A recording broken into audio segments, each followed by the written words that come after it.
Hello, Parachi.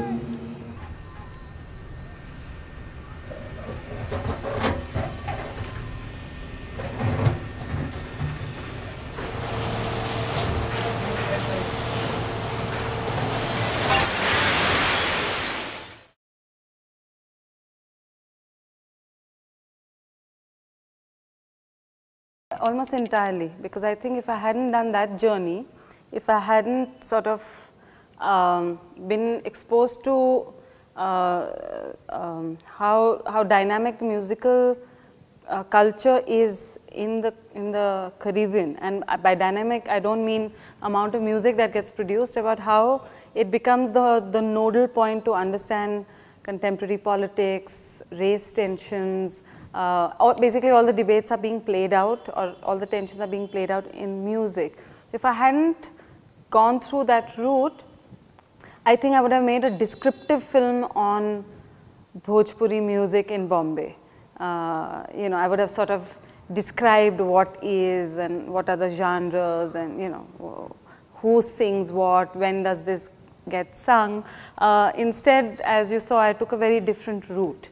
I would not have been able to have that understanding of musical culture without that Jahaji music route at all. And it just wouldn't have happened. My practice has actually changed continuously. So my first film, which in a sense looks at the same space, which is the informal you know, labor in Bombay.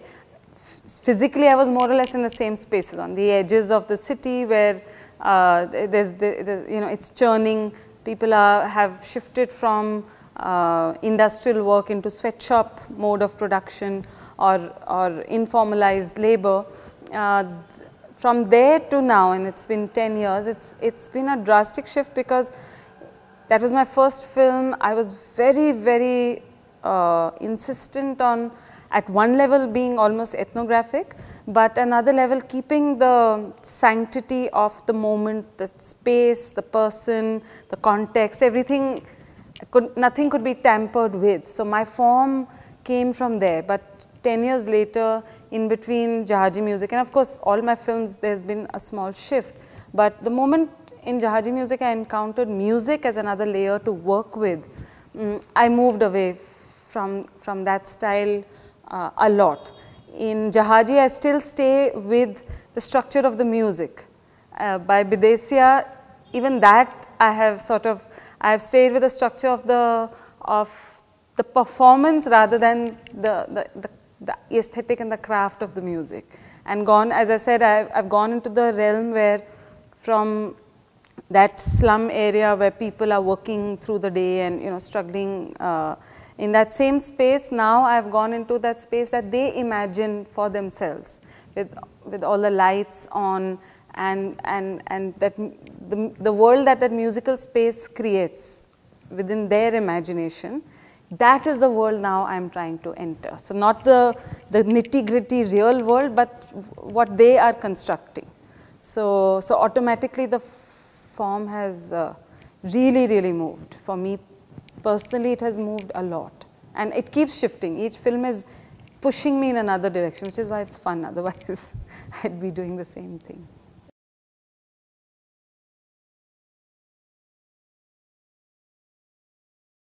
Any cultural space is the one where you are redefining yourself.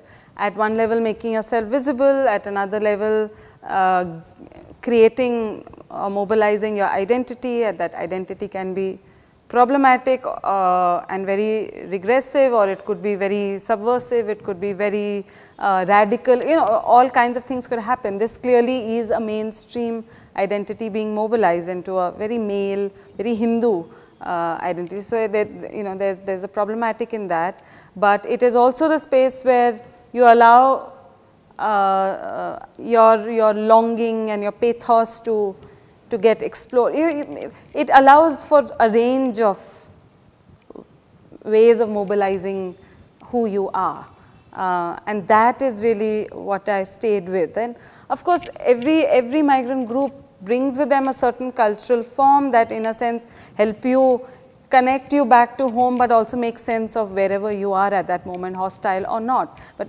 typically it is going to be hostile because you are on the edge. It's not currently, yes, there is an extra hostility towards the Bhojpuri migrant, which is politically organized. But even if that was not the case, you know, economically, socially, every migrant group, worker group in the city is marginalized. So it becomes, yeah, one more way of dealing with your present. कि कभी हमारा उधर का बिगड़ेगा तो मैं इधर आ जाऊंगा. क्या बिगड़ेगा? काम बिगड़ेगा या माहौल बिगड़ेगा या रूम बिक गया या कोई कानून सरकार लगा दिया कि बम्बई छोड़ करके भागो, तो मैं नाला सोपारा में आ जाऊंगा. और यहाँ से जब कुछ होगा तो फिर हम लोग सीधा पलायन अपने वतन पे जाएंगे. ऐसा.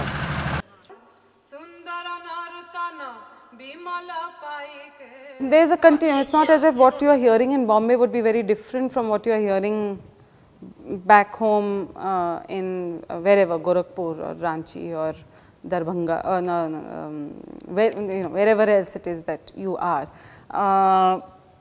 There is a continuum. So that's, and there's no attempt for me to make the Bombay music any different from Delhi, Banaras, Patna, wherever. So that is not the case. But again, my starting point, as I said, what I was exploring is this is a region with the oldest history of migration. So even the older tradition, the older folk traditions, all seem to only talk about the Saiya who has gone far away to work, be it the city or beyond the city, you know, beyond the shores. So that theme is what got me hooked on in the first place. That predominantly, whatever it is you are singing, it's always about your lost love who has gone somewhere else to earn money. So that is what was binding the whole thing together. But specifically in Bombay, the text of the song will get localized, but it's there isn't. It's not as if you know, that typical thing that in the village the folk tradition is pure and it gets diluted in the city and gets, no, and that's a distinction which I think is false. It's something I refuse to do, because I'm saying that a folk tradition has become a contemporary, alive pop tradition, pop industry, and it's happening back home and here. The instrumentation has changed back home and here.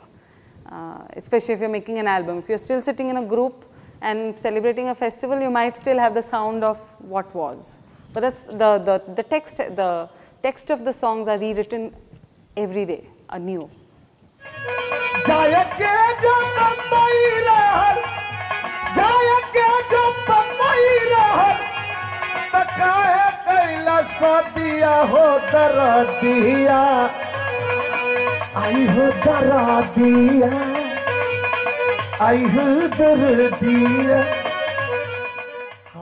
The industry, in terms of the performers, you have men and women and Bhojpuri. It's not that because there was a lack of women singers that Kalpana steps in.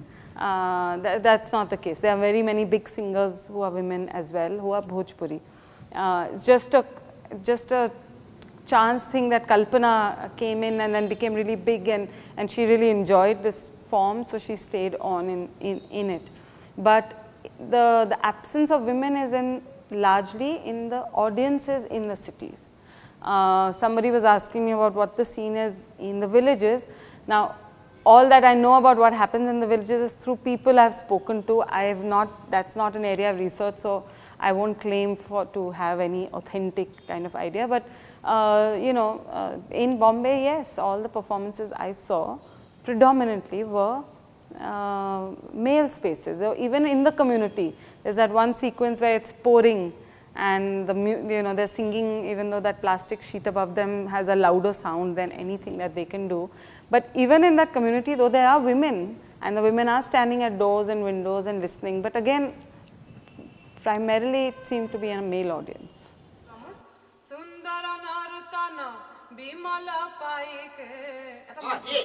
ये note लगाइए, ये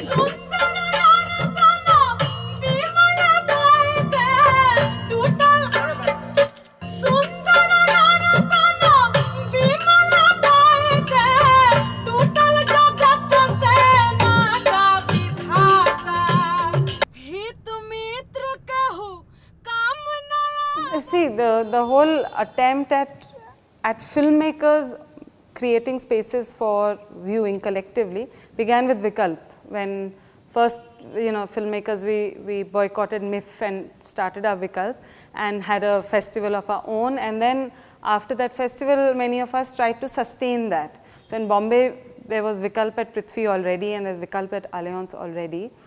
So the investment of filmmakers themselves to open up the spaces has been there. FD Zone was one more addition in that idea, and we are all part of Vikalp in any case. Just so happened that a couple of us met the director at FD, and we are all FD film junkies. So, it became an exciting way to dip into the FD archives, and also, if FD wants to stay connected to the independent community, then what better way, So that's how that came about. Now, so obviously the number of spaces available for people to encounter documentary films are much more than, let's say, when I was in college, where it was a random screening that one encountered. Now, does that lead to more documentary filmmakers? Possibly. Does it make for a larger atmosphere or culture watching documentaries? Of course.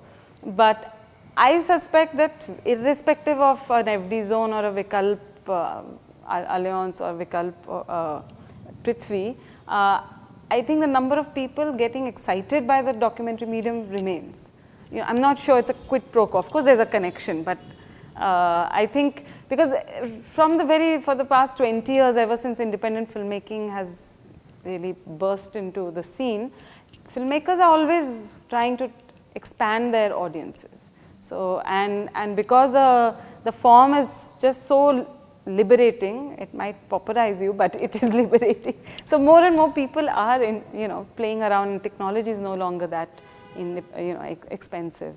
So, but I would not be so arrogant as to say, okay, because of our Vikalp and FD initiatives now, the scene has turned around. Yeah, there's just more and more spaces available for those who are interested.